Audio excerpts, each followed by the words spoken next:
to Dr. Phil's Black Thought of the Day, in this idea that white validation is harming Black culture and collective progress, I think about Kendrick Lamar.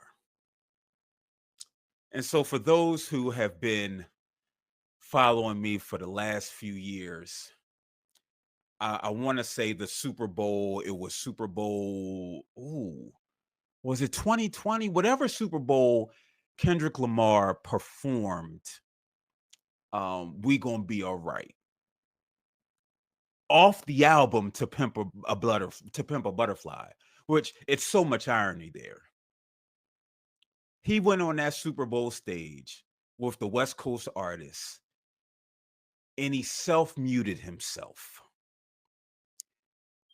He self-muted himself for the line that says, and we hate po-po, which for me it was mind-blowing. I was taken aback. Because why? This is such a vital piece of the song. This is a vital piece of the song. This is the purpose. When we're out here protesting George Floyd's murder, Breonna Taylor's murder, when we consider Trayvon Martin, when we consider Sean Bell, when we consider Latasha Harlins, we think about we gonna be all right. We think about justice. And what does justice mean for us? And this is why we hate Popo. When we talk about that trust between communities and the police. And you self-mute yourself, my brother? Oh, no, no, no, no, player. That's not it. That's not it. And so I've critiqued Kendrick much in the same vein as I've critiqued Sean Carter, Capitalistic Hove, in that I see what y'all want to do for Black folk, but it ain't aligning. Because when you give me a we gonna be all right, you go on stage and you self-mute. When you give us some of your most intimate thoughts on Mr. Morale, you go over there in France or wherever and you got your legs crossed rapping the lyrics at a fashion show for white folk in a space that's always been exclusionary to Black folk. And now when we fast forward and you receive all this praise for they not like us, for calling Aubrey Graham to the carpet, for quote unquote exposing him, his anti-Blackness. Even though I still got problems with you talking about pedophilia in the song, and that's the first time you bring this that this knowledge that you have up is in the diss record, which is anti-Black to me. The community still says, "Yo, Kendrick, we see you. Call out these folk.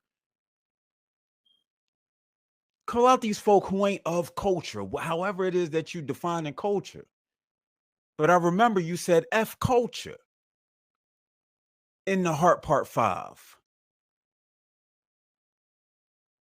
We see on stage this moment of Crips and Bloods and Black folk, just Black folk convening, loving on one another because of your art. Then I see that you win a Grammy for that same song. And you're appreciative and you're humbled. You get this Super Bowl appearance. White folk that before Kaepernick, before blackballing Kaepernick, that said, yeah, you know what, these concussions, these head injuries, I don't know. I think Black folk might have, have some predisposition. Yeah, we're not going to put a whole lot of funding into this. how exclusionary they've been. Now you're going to be on this stage performing. It just ain't making sense. Is it Uchiwali or is it One Mike? Is it Black Girl Lost or is it Shorty You Owe Me for Ice? Now I know you can't help being nominated for a Grammy, even though we know that you got to submit to be nominated for a Grammy. So somehow this white validation means something to you.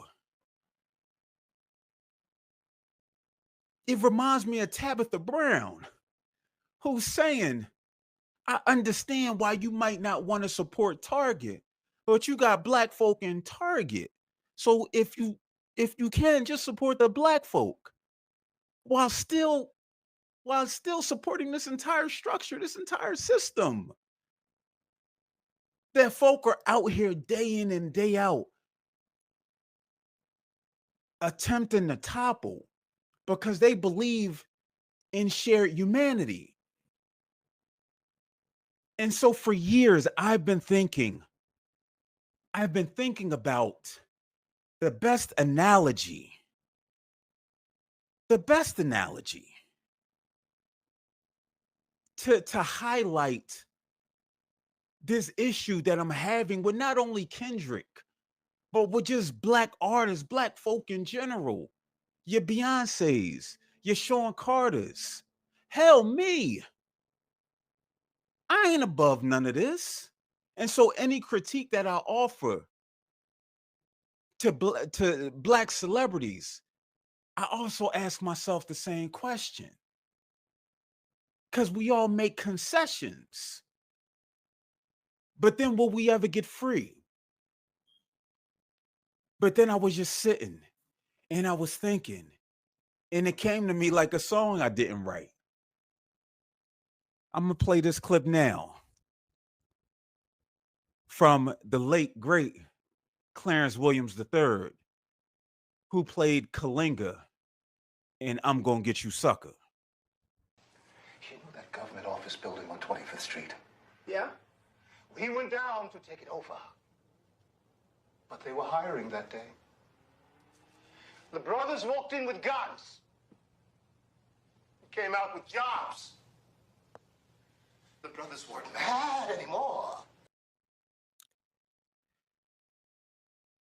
And so that's what it is. We gonna be all right. And when we rapping in France with our legs crossed, sharing our pain, when we accept the Grammy for Not Like Us, which was supposed to shift how we view black art, how we view black culture. And you get this Grammy. What's being said is, yeah, we got jobs though. We got jobs. We not mad no more. And so I encourage you, not Kendrick, but those who are out there. Think about how your thoughts, feelings, and actions are aligned with the struggle. Is there a cognitive dissonance that exists? Because why? How else are we going to free ourselves? And so I'm asking myself that question too.